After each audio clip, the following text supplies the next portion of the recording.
Hello students, good morning all of you. Myself Guru Charan Chaudhary. Welcome back at Nirmal App and Nirmal Online. देखिए आज की class जो है उसमें हम लोग chapter number 33 lecture number first embryonic development in human के बारे में डिस्कस करने वाले हैं। इस वीडियो में हम लोग बात करेंगे एम्ब्रियोजेनेसिस की, मतलब एम्ब्रियो का डेवलपमेंट जो होता है वो किस टाइप से होता है ह्यूमन के अंदर, इसके बारे में हम लोग आज बात करने वाले हैं। तो यहाँ पर क्या है,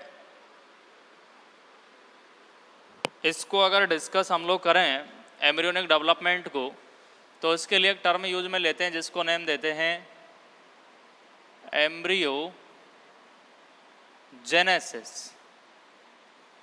एम्ब्रियोजेनेसिस, एम्ब्रियो का मतलब क्या होता है? फीटस होता है, मतलब जाइगोट से जिसका फॉर्मेशन हो रहा है वो स्ट्रक्चर क्या कहलाती है? मल्टी सेलुलर स्ट्रक्चर जो है उसको embryo.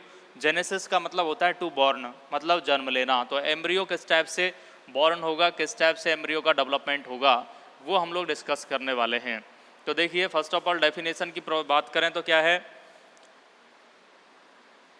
Mitotic divisions in zygote which are responsible for a formation of multicellular structure is called embryogenesis। मतलब क्या हुआ, जाइगोट जो होगा उस जाइगोट में माइटोटिक डिविजन्स के थ्रू मल्टी सेलुलर स्ट्रक्चर जो है उसके फॉर्मेशन की या एम्ब्रियो के फॉर्मेशन की प्रोसेस जो होती है उसको एम्ब्रियोजेनेसिस कहते हैं। मतलब क्या हुआ, देखिए यहाँ आपके पास में क्या था, 2n जाइगोट था, फर्टिलाइजेशन कंप्लीट कर चुके हैं हम लोग। फर्टिलाइजेशन के बाद किसका फॉर्मेशन हुआ था? 2 मेल न्यूक्लियाई, 2 मेल गैमीट जो है उनका फ्यूजन हुआ था, और इस फ्यूजन से क्या है, जाइगोट का फॉर्मेशन हुआ था। तो जाइगोट के फॉर्मेशन के बाद में क्या है, यहाँ पर क्या होगा, जाइगोट में होगा माइटोटिक डिवीजन होंगे, और माइटोटिक डिवीजन्स के थ्रू यहाँ पर फॉर्मेशन हो जाएगा किसका? एम्ब्रियो का। Embryo is a multi cellular structure. तो ये एम्ब्रियो जो बना है मल्टी सेल्स के फॉर्म में, बहुत सारी सेल्स के फॉर्म में, तो क्या कहेंगे, formation of embryo with the help of mitotic division in zygote is called embryogenesis। समझ में आ गई?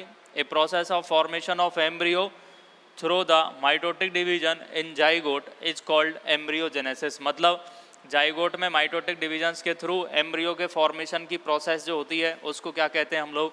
एम्ब्रियोजेनेसिस कहते हैं। अब यहाँ पर देखिए एम्ब्रियोजेनेसिस जो है वो कंप्लीट हो रही है, कब कंप्लीट हो रही है? आफ्टर फर्टिलाइजेशन के एम्ब्रियोजेनेसिस हो रही है, एम्ब्रियो का फॉर्मेशन हो रहा है। तो यहाँ पर देखिए एम्ब्रियो का फॉर्मेशन जो होता है इन माइटोटिक डिविजन्स के थ्रू होता है, और ये माइटोटिक डिविजन्स जो होते हैं उनको कहते हैं क्लीवेज। क्या नेम देते हैं इसके लिए? क्लीवेज नेम देते हैं। अब क्लीवेज क्या है? क्लीवेज एक टाइप का माइटोटिक डिवीजन है। किसके अंदर हो रहा है ये माइटोटिक डिवीजन? इस जाइगोट के अंदर हो रहा है, जाइगोट के अंदर हो रहा है। कौन हो रहा है? क्लीवेज हो रहा है, माइटोटिक डिवीजन्स हो रहे हैं। तो देखिए ये जो जाइगोट है ये 2n सेल है, तो इस जाइगोट के अंदर माइटोटिक डिवीजन्स तो होते हैं, लेकिन इन डिवीजन के थ्रू नंबर ऑफ सेल तो इंक्रीज होता है बट साइज इंक्रीज नहीं होता। समझ रहे हैं बात? ऐसे माइटोटिक डिवीजन्स, या यूँ कहें इसका डेफिनेशन देखें, mitotic divisions in zygote in which number of cell increase but not increase the size and shape, then this is called cleavage। then this type of division are called cleavage। मतलब क्या हुआ, number of cell जो होगा वो तो continue increase होगा, but size जो होगा वो कंटिन्यू कैसा होता जाएगा? सेल्स का शॉर्ट होता जाएगा, छोटा होता जाएगा। जैसे मैं बात करूं यहाँ पर, तो देखिए ये जाइगोट एक सेल है, इस सेल के अंदर क्या होगा? एसिमेट्रिक डिवीजन होगा। एसिमेट्रिक डिवीजन जब हो रहा है तो एक सेल जो होगी वो लार्ज साइज बनेगी, और दूसरी सेल कैसी बनेगी? स्मॉल साइज बनेगी। इसको मैंने सेल नंबर फर्स्ट नाम दे दिया और इसको सेकंड नेम दे दिया। समझ में आ रही बात? तो अब इसके अंदर जब क्लीवेज होगा, इसके अंदर माइटोटिक डिवीजन होगा, तो कैसे होगा? देखो यहाँ पर माइटोटिक डिवीजन दोनों सेल में नहीं होगा, जो स्मॉल साइज सेल है उसके अंदर डिवीजन नहीं होगा। तो कौन सी वाली सेल के अंदर डिवीजन होगा? ये बड़ी वाली सेल है, इसमें डिवीजन होगा। और डिवीजन जब होगा तो किस टाइप की कंडीशन पैदा होगी? यहाँ पर देखना, ये लार्ज साइज में, ये बड़ी साइज जो सेल है इसके अंदर डिवीजन हुआ, और डिवीजन से कितनी सेल्स का फॉर्मेशन हो गया? 1 और 2, और ये 3। नीचे वाली सेल एज इट इज रही है। तो इस टाइप से क्या है, यहाँ पर नंबर ऑफ सेल इंक्रीज हुआ, लेकिन यहाँ क्लीवेज के अंदर डिवीजन जो हो रहे हैं माइटोटिक डिवीजन वो एसिमेट्रिक हो रहे हैं, मतलब सिमिलर सेल्स का फॉर्मेशन नहीं हो रहा। एक सेल जो है वो स्मॉल साइज है, दूसरी सेल कैसी है, लार्ज साइजेज सेल है। तो यहाँ इस टाइप से क्या है, डिवीजन होते हैं और नंबर ऑफ सेल जो होता है वो कंटिन्यूस इंक्रीज होता है। तो ये जो प्रोसेस होती है उसको क्या कहते हैं, क्लीवेज। तो क्या डेफिनेशन क्या देंगे, mitotic divisions in zygote in which number of cell is increased but not increase the size and shape, and size is too short in this type of divisions is called cleavage। समझ में आ गई बात। मतलब zygote में होने वाले ऐसे mitotic division जिनके थ्रू नंबर ऑफ सेल तो इंक्रीज होता है बट साइज इंक्रीज नहीं होता, साइज कैसा हो जाता है, शॉर्ट हो जाता है सेल्स का, तो वो क्या कहलाते हैं, वो माइटोटिक डिवीजन्स जो होते हैं। उन्हीं माइटोटिक डिवीजन्स को क्या नेम दे रहे हैं, क्लीवेज नेम दे रहे हैं। समझ में आ गई होगी इतनी बात। तो यहाँ पर क्या है, क्लीवेज के थ्रू एम्ब्रियो का फॉर्मेशन होता है, क्योंकि नंबर ऑफ सेल जो होता है वो इंक्रीज होता है और मल्टी सेलुलर स्ट्रक्चर जो होती है उस मल्टी सेलुलर स्ट्रक्चर को किस नाम से जानते हैं हम लोग, एम्ब्रियो के नाम से जानते हैं। अब देखो इसमें ऐसे ही इसमें होगा, यहाँ पर इसमें डिवीजन होगा तो ये एक सेल जो होगी वो स्मॉल साइज बनेगी, एक कैसी बनेगी, लार्ज साइज, दूसरी सेल कैसी है, ये स्मॉल साइज और ये लार्ज साइज। इसमें क्या हो जाएगा, लार्ज साइज वाली में डिवीजन हो जाएगा। तो नंबर ऑफ सेल लगातार इंक्रीज तो हो रहा है, लेकिन पहले इतने साइज की सेल थी, अब ये कैसी हो गई, छोटी हो गई। ये इतने साइज की थी, ये भी कैसी हो गई, छोटी, क्योंकि एक सेल से कितनी सेल्स का फॉर्मेशन हुआ, 2 सेल्स का फॉर्मेशन हुआ। तो इसलिए सेल का साइज लगातार कैसा होता जा रहा है, शॉर्ट होता जा रहा है। अब क्लीवेज जो होता है, इस क्लीवेज से नंबर ऑफ सेल इंक्रीज होता है तो डिफरेंट जो फेज हैं एम्ब्रियो की वो क्रिएट होती हैं, जिसमें सबसे पहले हम लोग डिस्कस करने वाले हैं मॉरुलेशन। इस एम्ब्रियोजेनेसिस में सबसे पहले हम लोग डिस्कस करने वाले हैं मॉरुलेशन के बारे में। Morulation, what is morulation. Diploid zygote था आपके पास में, a process of formation of morula, a process of formation of morula from mitotic division और क्लीवेज इज कॉल्ड मॉरुलेशन। मतलब मॉरुला के फॉर्मेशन की प्रोसेस क्या कहलाती है, मॉरुलेशन। किसके थ्रू बनी, cleavage. Cleavage are mitotic divisions. तो यहाँ पर क्या होगा, एक सेल है, इस सेल में डिवीजन होंगे, तो डिवीजन होने पर क्या है, नंबर ऑफ सेल इंक्रीज होगा। तो यहाँ पर 16 सेल्ड जो स्ट्रक्चर होती है, 16 कोष की अवस्था जो होती है, 16 सेल्ड स्ट्रक्चर जो होती है उसको क्या कहते हैं, मॉरुला। और morula is a solid ball like structure, solid ball like, granule like, mulberry fruit like structure. 16 celled यहाँ पर मैं बना रहा हूँ।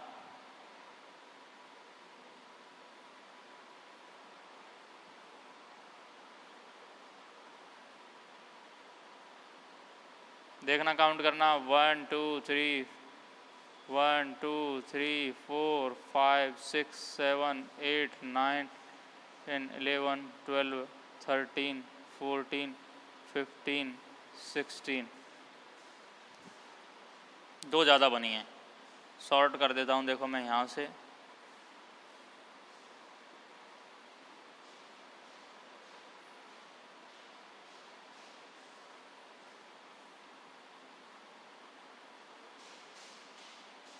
अब देखिए काउंट करें,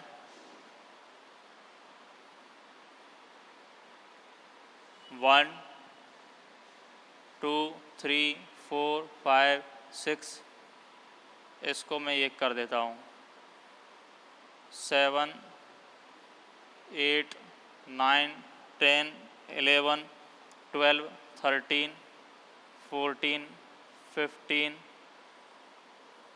और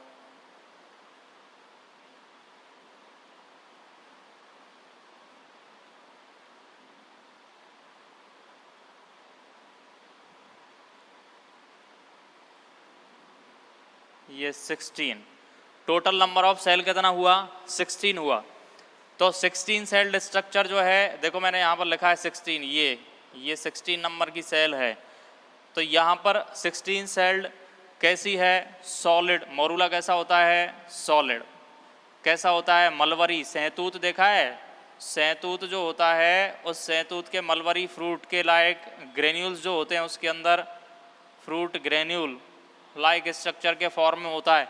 मतलब सहतूत का जो फ्रूट है उस फ्रूट के अंदर जो ग्रेन्यूल हैं, दाने हैं, उसके समान इसके अंदर सेल्स होती हैं और ये सॉलिड फॉर्म में पाया जाता है। कितनी सेल्ड स्ट्रक्चर है? 16 सेल्ड स्ट्रक्चर होती है। इस 16 सेल्ड स्ट्रक्चर को नेम दे दिया जाता है क्या? मोरूला। तो सॉलिड बॉल लाइक स्ट्रक्चर है। बॉल जो होती है सॉलिड बॉल के लाइक स्ट्रक्चर के फॉर्म में प्रेजेंट होता है कौन? मोरूला। किससे फॉर्मेशन हुआ? जाइगोट से। किसके थ्रू हुआ? क्लीवेज के थ्रू हुआ। माइटोटिक डिविजन्स इसके अंदर हुए। तो ये 16 सेल्ड स्ट्रक्चर जो होती है इसका फॉर्मेशन कब होता है?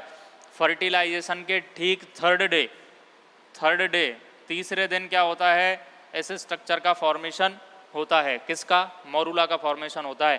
तो ये process of formation of morula from zygote with the help of cleavage is called morulation. तो ये मोरूलेशन जो होगा ये थर्ड डे मोरूला का फॉर्मेशन हो जाएगा। अब ये मोरूला जो है ये मूवमेंट करेगा। कहाँ से मूवमेंट कर रहा है? ओविडक्ट मैंने आपको बताई थी, इस फेलोपियन ट्यूब से ओविडक्ट से ये मूव करना स्टार्ट करेगा और ये कहाँ की तरफ लुढ़केगा? यहाँ इधर की तरफ मूवमेंट करेगा और ये यूटेरस की तरफ आएगा। यूटेरस की तरफ हल्का मूवमेंट कर रहा है, लेकिन यहाँ पर याद रखें इसकी जो जोना पेल्यूसिडा मेम्ब्रेन होती है वो अभी डिजेनरेट नहीं हुई है। जो जोना पेल्यूसिडा मेम्ब्रेन जो थी ओवम के अंदर जो थी वो अभी भी फर्टिलाइजेशन के बाद भी बनी हुई है। केवल वो पेनिट्रेट की थी किसने? स्पर्म ने। पूरी ख़त्म नहीं की थी, अपने लिए जगह बनाई थी एंट्री लेने के लिए। तो ये जोना पेल्यूसिडा अभी भी बनी रहती है। इससे फ़ायदा क्या हो जाता है? अगर जोना पेल्यूसिडा हट गई तो ये यहाँ इस ओविडक्ट या फेलोपियन ट्यूब से आगे कहीं पर भी इसी में इसका इम्प्लांटेशन हो सकता है, मतलब इसी के साथ चिपक सकता है। तो इससे बचने के लिए क्या किया जाता है? ये जोना पेल्यूसिडा इसके साथ में बनी रहती है और जोना पेल्यूसिडा जब तक इसके साथ में बनी रहेगी तब तक इसका इम्प्लांटेशन नहीं होगा। और इम्प्लांटेशन आपको पता है, इम्प्लांटेशन का मतलब होता है चिपकना। इम्प्लांटेशन किसके साथ में होता है? यूटेरस के साथ में इम्प्लांटेशन होता है। समझ में आ गई बात इतनी? तो ये किसका फॉर्मेशन हो जाता है? मोरूला का फॉर्मेशन हो जाता है। इस प्रोसेस को क्या नेम दिया जाता है? मोरूलेशन नेम दिया जाता है। तो मोरूला कितनी सेल्ड स्ट्रक्चर है? 16 सेल्ड स्ट्रक्चर के फॉर्म में मोरूला को जाना जाता है। अगली जो इसकी स्टेज आती है एम्ब्रियोजेनेसिस में, जाइगोट से मोरूला का फॉर्मेशन हो गया। सेकंड जो आता है वो आती है ब्लास्टूलेशन। ब्लास्टूलेशन। तो ब्लास्टूलेशन किसको कहते हैं? ए process of formation of blastula. ये तो मोरूला है। कितनी सेल्ड स्ट्रक्चर है? 16 सेल्ड स्ट्रक्चर है। इसमें क्या होंगे? क्लीवेज होंगे और cleavage are a type of mitotic divisions. तो क्लीवेज इसके अंदर जब होंगे तो इसके अंदर फॉर्मेशन होगा किसका? ब्लास्टोसिस्ट का। किसका फॉर्मेशन होगा? ब्लास्टोसिस्ट या ब्लास्टूला का। तो ये process of formation of blastula. अब ये ब्लास्टूला कैसा होगा देखिए।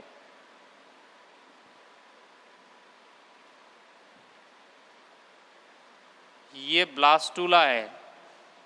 ए process of formation of blastula from morula with the help of cleavage. मतलब क्लीवेज के थ्रू मोरूला से ब्लास्टूला के फॉर्मेशन की जो प्रोसेस होती है उसको क्या कहते हैं? ब्लास्टूलेशन कहते हैं।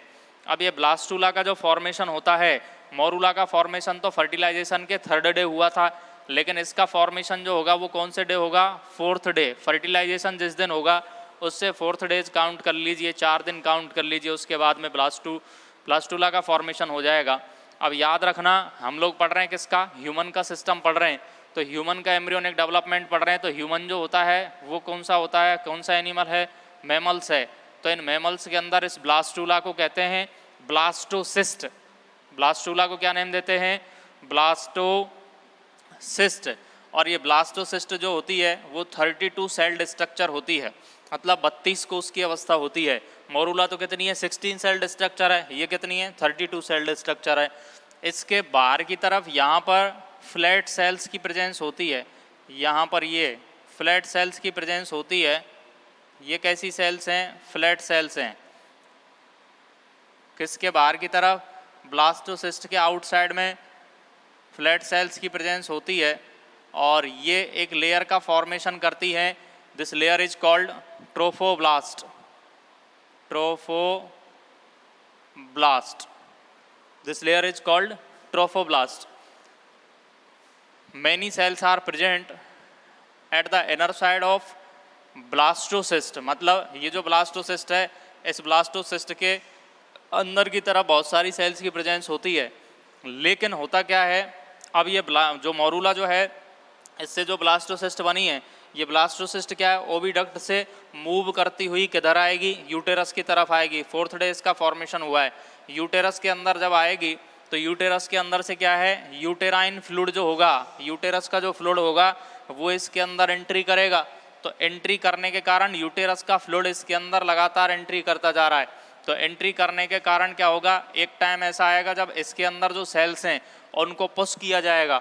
और पुश कहाँ पर किया जाएगा, एक साइड की तरफ पुश कर दिया जाएगा। जैसे मान लीजिए यहाँ इधर की तरफ इन सेल्स को पुश कर दिया गया, ये लो, तो एक पोल पे जाके ये सेल्स क्या है, सिचुएट हो जाएंगी। मतलब एक सिरे पर जा कर के ये सेल्स अरेंज हो जाएंगी। ये लो, ये हो गई, यहाँ पर सारी कैसी सेल्स हैं, डिप्लॉयड सेल्स हैं, ये यहाँ पर जा कर के अरेंज हो गई। तो ये जो सेल्स का ग्रुप बनेगा, उस सेल्स के ग्रुप को क्या कहेंगे, इनर सेल मास। इनर मतलब अंदर की तरफ है, सेल्स का ग्रुप है, मास का मतलब क्या होता है, ग्रुप। तो ये इनर सेल मास कहलाता है। दूसरी कंडीशन में आप देख रहे हैं, यहाँ पर इस यूटेराइन फ्लूइड के एंटर करने के कारण सेल्स तो चली गई एक सिरे की तरफ। अब यहाँ पर क्या बचा, ये कैविटी बची। तो इस कैविटी को क्या नाम देते हैं, blastocoel. Blastocoel, cavity of blastocyst is called blastocoel. तो ब्लास्टोसील है कैविटी, नाम याद रखना, वेरी इंपॉर्टेंट क्वेश्चन, कई बार पूछ लिया गया इससे। तो देखिए ये इनर सेल मास जो होता है, इस इनर सेल मास की ईच सेल जो होती है, उस ईच सेल के अंदर, प्रत्येक सेल के अंदर किसी ह्यूमन के ऑर्गन की, टिश्यू की या होल बॉडी के फॉर्मेशन की कैपेसिटी होती है।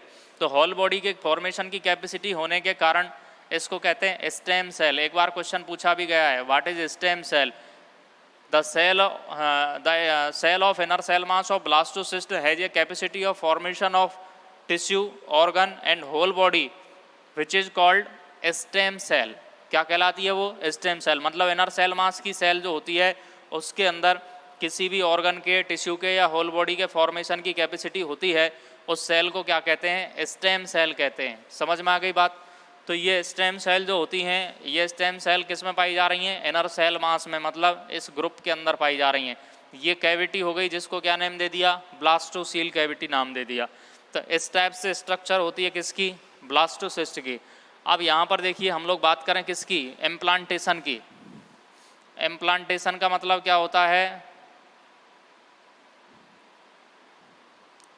इम्प्लांट होना, चिपकना, किसी के साथ जुड़ना। तो इम्प्लांटेशन जो होता है वो यूटेरस की एंडोमेट्रियम के साथ में होता है। याद करिए मैंने आपको सिस्टम पहले बताया था, रिप्रोडक्टिव सिस्टम, इसीलिए मैंने आपको पहले पढ़ाया था। तो यूटेरस जो है, उस यूटेरस के अंदर 3 वॉल पाई जा रही थी। यूटेरस की वॉल में 3 लेयर पाई जा रही थी। सबसे आउटर मोस्ट जो थी वो पेरीमीट्रियम, मिडिल में मायोमीट्रियम और सबसे इनर मोस्ट जो थी वो कौन सी थी, एंडोमीट्रियम। तो इस एंडोमीट्रियम के साथ, यूटेरस की एंडोमीट्रियम के साथ इस ब्लास्टोसिस्ट का अटैच होना, चिपकना क्या कहलाता है, इम्प्लांटेशन कहलाता है। तो अब यहाँ पर इम्प्लांटेशन जो होता है, ह्यूमन के अंदर इम्प्लांटेशन कौन सी स्टेज में होता है, कौन सी एम्ब्रियोनिक स्टेज में होता है, ये क्वेश्चन पूछा गया। तो ब्लास्टोसिस्ट स्टेज में। कौन सी स्टेज में होता है, ब्लास्टोसिस्ट स्टेज में। देखिए याद करिए, मैंने आपको यूँ इस तरह का डायग्राम एक बनाया था। ये एंडोमीट्रियम मैंने बनाई थी सबसे इनर मोस्ट लेयर के फॉर्म में। तो अब ये ओविडक्ट है, इस ओविडक्ट से ये लुढ़क करके आ गई ब्लास्टोसिस्ट, और लुढ़क करके कहाँ पर आ गई, यूटेरस के अंदर। ये एंडोमीट्रियम है, इसके साथ इस ब्लास्टोसिस्ट का चिपकना, इसके साथ इसका अटैचमेंट होना ही क्या कहलाता है, इम्प्लांटेशन। तो इम्प्लांटेशन कौन सी स्टेज में होता है, ब्लास्टोसिस्ट स्टेज में होता है। दूसरी कंडीशन में मैं बात करूँ तो यहाँ पर देखिए इम्प्लांटेशन के दौरान क्या होता है, ये जो ट्रोफोब्लास्ट लेयर है, आउटर मोस्ट लेयर इसकी जो है, जो फ्लैट सेल से बनी है, ये बाहर वाली लेयर, ये ट्रोफोब्लास्ट लेयर जो होती है वो इम्प्लांटेशन में हेल्प करती है। समझ में आ गई बात। तो यहाँ पर क्या है, इस ब्लास्टोसिस्ट का फॉर्मेशन तो हो गया कब, 4th डे, लेकिन इम्प्लांटेशन जो होता है वो 7th to 8th डे होता है। मतलब 4th डे जब इसका फॉर्मेशन हो जाएगा तो ये ब्लास्टोसिस्ट लुढ़क करके यहाँ पर आ जाएगी, और यहाँ पर जब ये आएगी तब यहाँ इसके साथ में इम्प्लांट हो जाएगी, अटैच हो जाएगी एंडोमीट्रियम के साथ में। तो attachment of blastocyst with endometrium is called implantation. समझ में आ गई बात? ब्लास्टोसिस्ट का एंडोमेट्रियम के साथ अटैच होना ही क्या कहलाता है? इम्प्लांटेशन कहलाता है। तो इस टाइप से क्या हो जाता है? इसका इम्प्लांटेशन हो जाता है। कब होता है? 7th to 8th डे में इसका इम्प्लांटेशन हो जाता है। किसकी हेल्प से होता है? ट्रोफोब्लास्ट की हेल्प से इसका इम्प्लांटेशन हो जाता है। समझ में आ गई बात? अब कुछ ही दिनों बाद क्या किया जाएगा? इसको चारों ओर से ये जो एंडोमेट्रियम के टिश्यूज़ हैं, इन एंडोमेट्रियम के टिश्यूज़ के द्वारा इसको सराउंडिंग कर ली जाएगी, इसको घेर लिया जाएगा। किसको? इस ब्लास्टोसिस्ट का नंबर ऑफ सेल जो होगा वो इंक्रीज होगा। तो अब ब्लास्टोसिस्ट के बाद में, ब्लास्टूला के बाद में कौन सी स्टेज आएगी? देखिए वो हम लोग डिस्कस करने वाले हैं। यहाँ से क्वेश्चन पूछता है, वेरी सिंपल क्वेश्चन यहाँ से आता है, सीधा क्वेश्चन आता है उठ के, और आप इजी भी अटेम्प्ट कर सकते हैं। इसको बस थोड़ा सा ध्यान रखने की आवश्यकता है।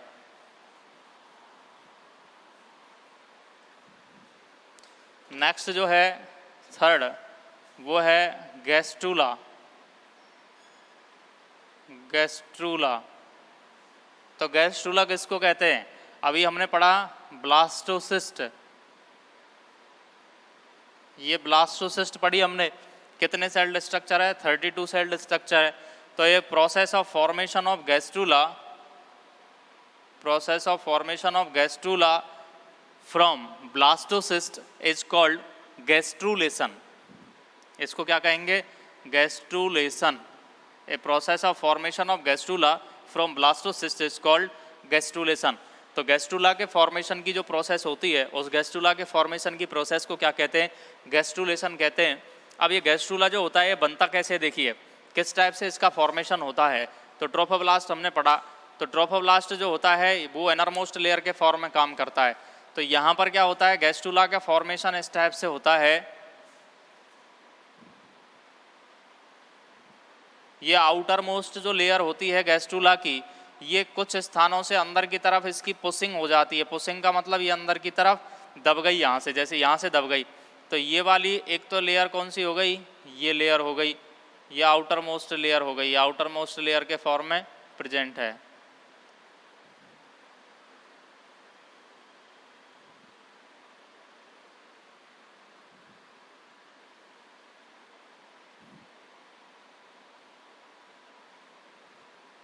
यूं इस टाइप से। तो ये स्ट्रक्चर जो बनी, इस स्ट्रक्चर का फॉर्मेशन किससे हुआ? ब्लास्टोसिस्ट से इसका फॉर्मेशन हुआ। तो ये स्ट्रक्चर जो है, इस स्ट्रक्चर को नेम दे रहे हैं क्या? गैस्ट्रूला। किससे बना? ब्लास्टूला या ब्लास्टोसिस्ट से इसका फॉर्मेशन हुआ। तो आप यहाँ पर देख पा रहे हैं, यहाँ एक जगह से क्या है, अंदर की तरफ इसकी पुशिंग हो गई, और पुशिंग होने के कारण ये स्ट्रक्चर कौन सी है? गैस्ट्रूला। तो यहाँ पुशिंग जब हुई इसकी, तो पुशिंग के कारण एक कैविटी लाइक स्ट्रक्चर बन रही है।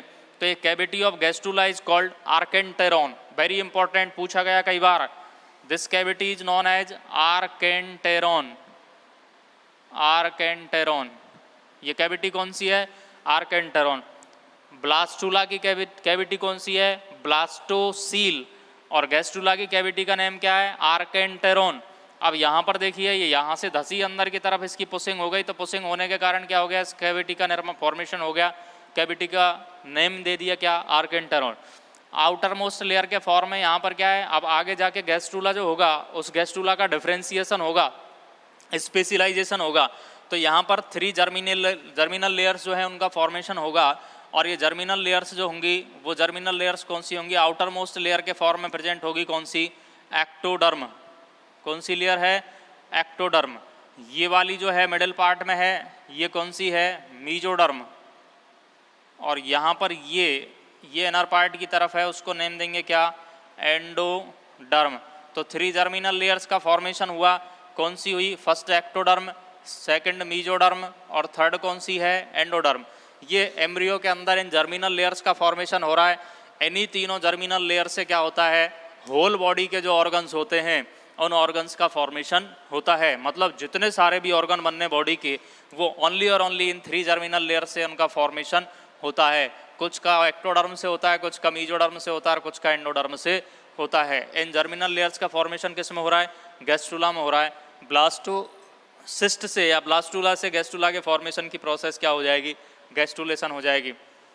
तो इस टाइप से क्या है, यहाँ पर बहुत सारे जो बॉडी के पार्ट्स होते हैं, जर्मिनल लेयर्स होते हैं, होती हैं। इन जर्मिनल लेयर से एक्टोडर्म, एंडोडर्म और मीजोडर्म से सारे के बॉडी के जो पार्ट्स हैं उनका फॉर्मेशन होता है। तो इतनी बात मैं समझता हूँ आपके समझ में आ गई होगी। Different stages of embryonic development in human. तो एम्ब्रियोनिक डेवलपमेंट की जो डिफरेंट स्टेज हैं वो कौन कौन सी हैं, मतलब एम्ब्रियो का जो डेवलपमेंट है वो किस टाइप से हो रहा है, क्या इसके डेवलपमेंट की स्टेजेज होती हैं। मतलब क्या है कि एम्ब्रियो जो होता है उस एम्ब्रियो के फॉर्मेशन के बाद 1 बाय 1 स्टेप टू स्टेप किस टाइप से उसका डेवलपमेंट होता है, जैसे जैसे टाइम निकलता जाता है उस टाइम के अकॉर्डिंग किस टाइप से उसका डेवलपमेंट होता है, ये हम लोग बात करने वाले हैं। तो यहाँ मैंने लिखा भी है, देखिए different stage of embryonic development in human. तो फर्स्ट सबसे पहले मैं बात करूँ पहली, तो फर्स्ट वीक की अगर बात करें, फर्स्ट वीक, तो फर्स्ट वीक में क्या क्या होता है। तो फर्स्ट वीक के अंदर देखिए क्या क्या होता है। पहला जो वीक है फर्स्ट वीक, उस फर्स्ट वीक के अंदर थर्ड डे, एक वीक 7 डेज का होता है, तो थर्ड डे क्या है, मोरूला का फॉर्मेशन होता है। किसका फॉर्मेशन हो रहा है, मोरूला का फॉर्मेशन हो रहा है। और फोर्थ डे की अगर मैं बात करूं तो फोर्थ डे ब्लास्टोसिस्ट का फॉर्मेशन होता है, ये मैं आपको बता चुका हूं, ब्लास्टोसिस्ट का फॉर्मेशन होता है। अब यहाँ पर देखिए 7th to 8th डे की अगर बात करें तो यहाँ 7th to 8th day implantation होता है।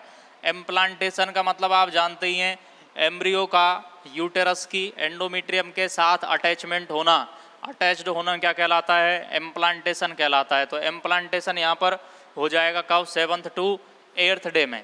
तो ये तो काम हुआ कब, फर्स्ट वीक में। तो कौन कौन सा काम हुआ फर्स्ट वीक में, फर्स्ट वीक के थर्ड डे मोरूला का फॉर्मेशन हो गया जाइगोट से, और फोर्थ डे इस मोरूला से ब्लास्टोसिस्ट का फॉर्मेशन हो गया, 7th to 8th day implantation complete हो गया। अगली अगर बात करें तो देखिए सेकंड वीक की अगर डिस्कस करें, ये तो काम हो गया कब का, फर्स्ट वीक का। हम लोग यहाँ डिस्कस करें सेकंड वीक, तो सेकंड वीक में क्या काम होता है। देखिए सेकंड वीक में ज़्यादा काम नहीं होता। ये जो इम्प्लांटेशन हुआ था कौन सी स्टेज में हुआ था, ब्लास्टोसिस्ट स्टेज में हुआ था। किसके साथ हुआ था, एंडोमेट्रियम, यूटेरस की जो एंडोमेट्रियम है, इनरमोस्ट लेयर जो है, उस इनरमोस्ट लेयर एंडोमेट्रियम के साथ ब्लास्टोसिस्ट स्टेज में इस एम्ब्रियो का इम्प्लांटेशन हो गया, मतलब दोनों एक दूसरे के साथ अटैच हो गए। सेकंड वीक में क्या काम होना है, ये जो ब्लास्टोसिस्ट है, मतलब ये जो एम्ब्रियो है, इस एम्ब्रियो को कम्प्लीटली कवर्ड कर लिया जाएगा, किसके द्वारा, इस एंडोमेट्रियम के जो टिश्यूज होंगे उनके द्वारा इसको चारों ओर से घेर लिया जाएगा, सराउंडिंग इसकी कर ली जाएगी, कम्प्लीटली इसको कवर्ड कर लिया जाएगा। इसके बाद अगर बात करें तो देखिए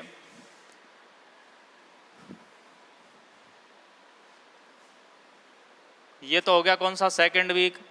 थर्ड बात करें हम लोग, थर्ड टू सिक्स्थ वीक, तीसरे से छठवें वीक में क्या होगा, यहाँ पर हार्ट बीट स्टार्ट हो जाएगी। एम्ब्रियो जो होगा उस एम्ब्रियो के अंदर हार्ट बीट स्टार्ट हो जाएगी कब, 28th डे, मतलब 28वें दिन क्या है, हार्ट का धड़कना स्टार्ट हो जाएगा, हार्ट की बीट स्टार्ट हो जाएगी।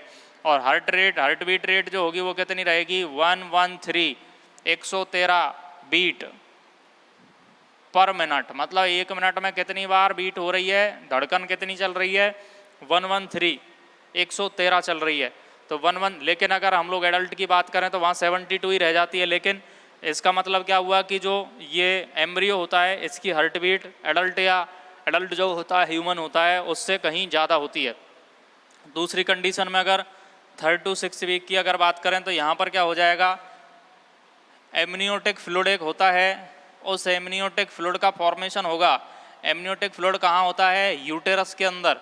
तो यूटेरस के अंदर एमनियोटिक फ्लूइड जो है, ये एमनियोटिक फ्लूइड इस एम्ब्रियो को चारों ओर से क्या कर लेगा, कवर्ड कर लेगा, घेर लेगा।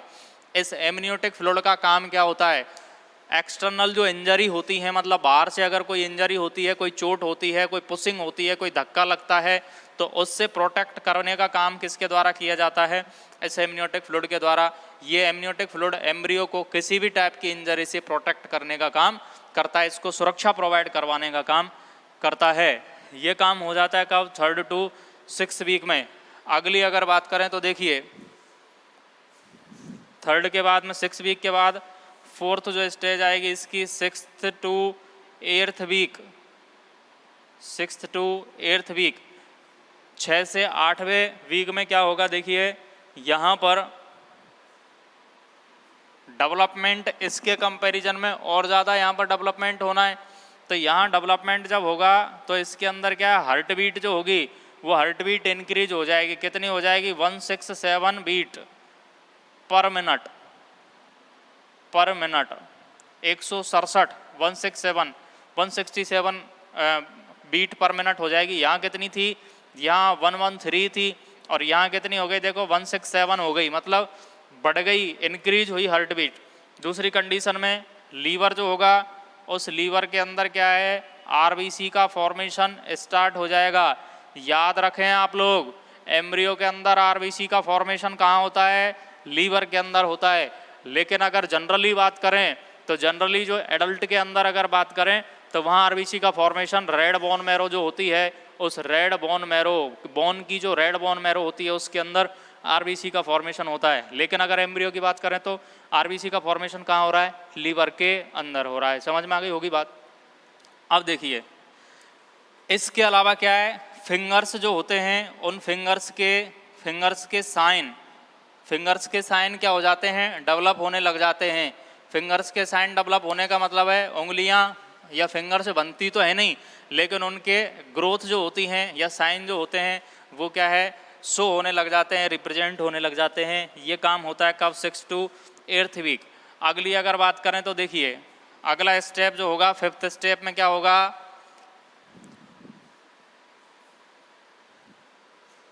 5th स्टेप जो आएगा इसका वो आएगा 9th to 12th week. 9th to 12th week. 12th week का मतलब कितना हो गया? लगभग 3 मंथ्स का टाइम पीरियड हो गया ये। तो इसको कहते हैं फर्स्ट ट्राइमेस्टर।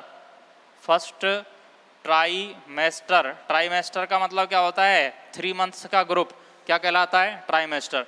तो इस फर्स्ट ट्राइमेस्टर के अंदर क्या है? एम्ब्रियो जो होता है उस एम्ब्रियो के न्यूट्रिशन के लिए और उससे एम्ब्रियो जो है उसके न्यूट्रिशन के लिए, और दूसरी कंडीशन में क्या कहें कि उसके जो एक्सक्रीटरी मटेरियल होता है उसको एक्सक्रीट करने के लिए यहाँ पर प्लेसेंटा का फॉर्मेशन हो जाता है। और प्लेसेंटा जो होता है ये कनेक्टिव टिश्यू का एक जंक्शन होता है दोनों के बीच में। किसके बीच में?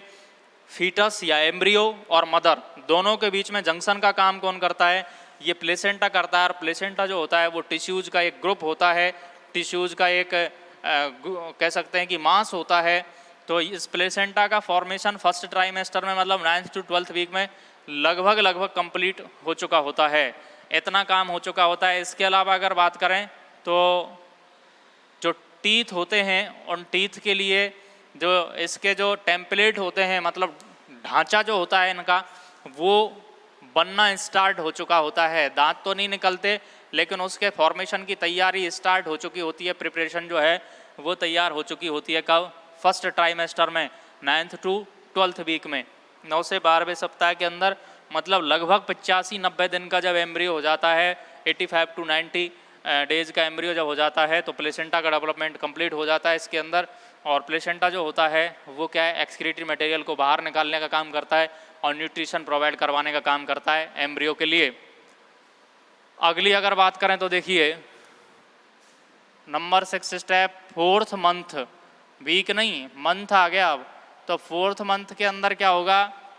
जो इंटेस्टाइन होगी इसकी, इंटेस्टाइन का डेवलपमेंट स्टार्ट हो चुका होगा। इंटेस्टाइन ज़्यादा कुछ तो डाइजेशन नहीं कर पाएगी, लेकिन ग्लूकोज जो होता है उस ग्लूकोज का डाइजेशन स्टार्ट कर देती है। कौन? इंटेस्टाइन।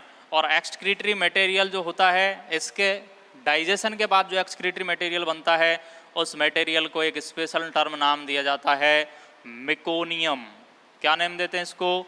मेकोनियम। तो इस मेकोनियम का क्या है? फॉर्मेशन हो चुका होता है। कब हो रहा है मेकोनियम का फॉर्मेशन? ये 4th मंथ के अंदर मेकोनियम का फॉर्मेशन हो रहा है। ग्लूकोज जो है उस ग्लूकोज के द्वारा, ग्लूकोज का डाइजेशन किया जा रहा है किसके द्वारा? इंटेस्टाइन के द्वारा। इसके अलावा अगर बात करें तो एक्सटर्नल जेनाइटेलिया जो होते हैं, एक्सटर्नल जेनाइटेलिया। ये क्या टर्म आ गई भाई? एक्सटर्नल जेनाइटेलिया का मतलब होता है एक्सटर्नल रिप्रोडक्टिव ऑर्गन, कि मेल होगा या फीमेल होगा, पेनिस होगा या वेजाइना होगा। तो ये एक्सटर्नल जेनाइटेलिया जो होते हैं वो शो होने लग जाते हैं, वो रिप्रेजेंट होने लग जाते हैं, वो दिखाई देने लग जाते हैं। कौन से मंथ में? 4th मंथ में। समझ में आ गई होगी बात इतनी। अगली अगर डिस्कस करें तो देखिए 5th मंथ की अगर बात की जाए, स्टेप हो जाएगा कौन सा? 7th। 5th मंथ, तो 5th मंथ में क्या होता है? एम्ब्रियो अभी भी मूवमेंट स्टार्ट नहीं किया एम्ब्रियो ने हलचल स्टार्ट नहीं की अभी, फीटस जो है उसने हलचल स्टार्ट नहीं की। तो क्या होगा? फर्स्ट टाइम मूवमेंट शो करता है, फर्स्ट टाइम मूवमेंट शो करेगा। कौन शो करेगा? एम्ब्रियो, मतलब फर्स्ट टाइम हलचल पैदा करेगा, मूवमेंट शो करेगा एम्ब्रियो के द्वारा पहली बार मूवमेंट शो किया जाएगा। कौन सी? 5th मंथ के अंदर। नेक्स्ट अगर बात करें 8th स्टेप जो होगा वो क्या होगा? 6th मंथ होगा। और 6th मंथ की अगर मैं बात करूं तो 6th मंथ के अंदर क्या क्या काम होगा? देखिए सबसे पहली बात, यहाँ से 1 नंबर का बहुत बढ़िया क्वेश्चन बनता है। ये जो एम्ब्रियो है, ये जो एम्ब्रियो है, इस एम्ब्रियो के चारों तरफ एमनियोटिक फ्लूइड भरा हुआ है, ये भरा हुआ है, ठीक है। तो यहाँ पर क्या होगा? इस एम्ब्रियो के चारों तरफ क्या है? एक वाइट कलर्ड लेयर का फॉर्मेशन हो जाएगा, एक वाइट मटेरियल का डिपोजिशन हो जाएगा चारों तरफ, जो कि क्या है? इसको प्रोटेक्शन प्रोवाइड करवाने का काम करेगा। This white coloured material is known as vernix. क्या कहते हैं इसको? वर्निक्स। ये मटेरियल जो होगा वाइट कलर्ड मटेरियल, इस वाइट कलर्ड मटेरियल को क्या नेम देंगे? वर्निक्स नेम देंगे। तो ये वर्निक्स जो है इसका फॉर्मेशन कब हो रहा है? 6th मंथ में हो रहा है। तो a white coloured material deposit around the embryo in 6th month which is called vernix. This white coloured matter is called vernix. तो वर्निक्स का फॉर्मेशन हो जाएगा। दूसरी कंडीशन में ये आईलिड्स जो होते हैं, ये आईलिड्स क्या है? दोनों एक दूसरे के साथ में अटैच रहते हैं, अलग अलग नहीं होते। तो ये क्या है? सेपरेट टू ईच अदर, एक दूसरे से क्या होने लग जाएंगे? अलग अलग होने लग जाएंगे। आईलिड्स कब होने लग जाएंगे? 6th मंथ में ये एक दूसरे से अलग अलग होने लग जाएंगे। समझ में आ गई होगी इतनी बात। वर्निक्स का फॉर्मेशन हो रहा है, एक आईलिड्स जो है दोनों अलग अलग हो रहे हैं, मतलब बीच में से इनके कटिंग हो रही है, बीच में से ये सेपरेशन इनका हो रहा है। अगला स्टेप अगर बात करें तो देखिए कौन सा हो जाएगा? 9th स्टेप की बात कर रहे हैं हम लोग। और 9th स्टेप में क्या आएगा? 9th स्टेप मंथ हो जाएगा कौन सा? 7th मंथ, 7वां महीना। तो 7th मंथ के अंदर क्या काम होगा? क्या क्या काम होगा 7th मंथ के अंदर? पहली बात, जो एम्ब्रियो होगा, इस एम्ब्रियो की पूरी बॉडी पे, मतलब जहाँ जहाँ आने, तो एम्ब्रियो के जैसे हेड पार्ट है, सिर है, इस पे हेयर्स की प्रेजेंस होगी। तो जो हेयर्स हैं वो हेयर्स लगभग क्या है? डेवलप्ड हो जाएंगे। और दूसरी कंडीशन में एम्ब्रियो जो होगा, उस एम्ब्रियो के अबाउट कंप्लीट जो ऑर्गन्स होंगे, उन कंप्लीट ऑर्गन्स का, सारे ऑर्गन्स का फॉर्मेशन हो चुका होगा। ऐसा कोई ऑर्गन नहीं रहेगा कि जिसका फॉर्मेशन नहीं हुआ है, हेयर्स की प्रेजेंस होगी। तो आपने देखा होगा कभी कभार यहाँ पर क्या है, अब फिर 7 मंथ के में हेयर्स आ गए, डेवलपमेंट इसका हो गया, ऑर्गन्स वगैरह सब बन चुके हैं। ये डेवलपमेंट इसका अभी कंप्लीट नहीं हुआ है, बस ये एक जो है वो बाकी रह गया है, इसके अंदर से डेवलपमेंट पूरा नहीं हुआ है। ऑर्गन्स जो हैं वो कम्प्लीटली डेवलप हो चुके हैं। हेयर्स की प्रेजेंस यहाँ पर है कितने मंथ में? 7th मंथ में। तो ये काम जो है वो कंप्लीट हो चुका होता है, सारे ऑर्गन्स जो हैं वो कंप्लीट बन चुके होते हैं, उनका फॉर्मेशन हो चुका होता है। इसलिए आपने देखा होगा कभी कभार प्री मैच्योर डिलीवरी जो होती है, मतलब 9 मंथ से पहले अगर कोई डिलीवरी हो जाती है तो उनको कहते हैं प्री मैच्योर डिलीवरी। तो प्री मैच्योर डिलीवरी के थ्रू जो बेबी पैदा होते हैं वो भी कभी कभार क्या है, सर्वाइव कर जाते हैं, जिंदा रह जाते हैं। क्यों रह जाते हैं जिंदा? क्योंकि यहाँ पर ये जो एम्ब्रियो है, इस एम्ब्रियो के अंदर सारे पार्ट्स जो हैं, ऑर्गन्स जो हैं वो डेवलप हो चुके होते हैं, बस उनका डेवलपमेंट बाकी रह गया होता है। तो वो डेवलपमेंट क्या है, हम लोग आर्टिफिशियल कंडीशंस में करवा सकते हैं, तो इसलिए वो सर्वाइव कर जाते हैं। 10th स्टेप की अगर मैं बात करूं तो ये हो जाएगा कौन सा, 9th मंथ। 8th मंथ में वही डेवलपमेंट इसका होना होता है। तो 9th मंथ जो है, उस 9th मंथ में क्या हो जाता है, इस एम्ब्रियो का डेवलपमेंट कंप्लीट हो जाता है। और ये जो भी सारे ऑर्गन्स होते हैं, हेयर्स हैं वो और डेवलप हो जाते हैं, ऑर्गन्स हैं उनके अंदर और डेवलपमेंट क्रिएट हो जाता है। प्लेसेंटा जो होता है, अब सारा काम हो चुका है प्लेसेंटा से, न्यूट्रिशन प्रोवाइड करवा दिया गया प्लेसेंटा के द्वारा। और क्या काम था, प्लेसेंटा का काम था एक्सक्रीटरी मटेरियल को बाहर निकालना, वो भी करवा दिया गया। तो सारा काम लगभग कंप्लीट करवा दिया गया प्लेसेंटा के द्वारा। तो यहाँ पर क्या होगा, 9th मंथ में प्लेसेंटा जो होगा वो प्लेसेंटा डिजेनरेट होना स्टार्ट हो जाएगा। समझ में आ रही बात, प्लेसेंटा डिजेनरेट होना स्टार्ट हो जाएगा। और प्लेसेंटा के ब्रेकडाउन होने के बाद में एक स्टिमुलेशन मिलेगा, एक कह सकते हैं कि एक इंडिकेशन मिलेगा।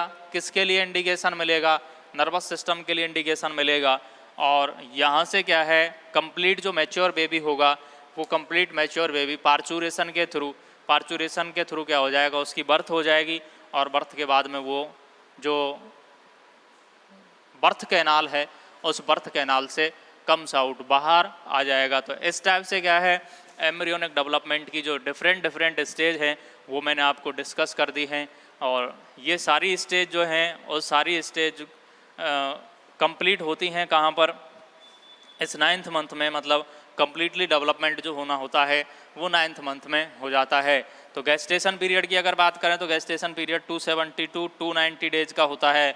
मतलब 270 से 290 दिन का गेस्टेशन पीरियड या प्रेगनेंसी पीरियड जो होता है वो ह्यूमन के अंदर होता है। तो इतनी बात हम लोग इसके डेवलपमेंट की कर चुके हैं। और आगे की अगर हम लोग चर्चा करें तो यहाँ पर हम लोग इसका देखेंगे क्या, पार्चुरेशन वगैरह के प्रोसेस देखेंगे। तब तक के लिए thanks of all, good bye.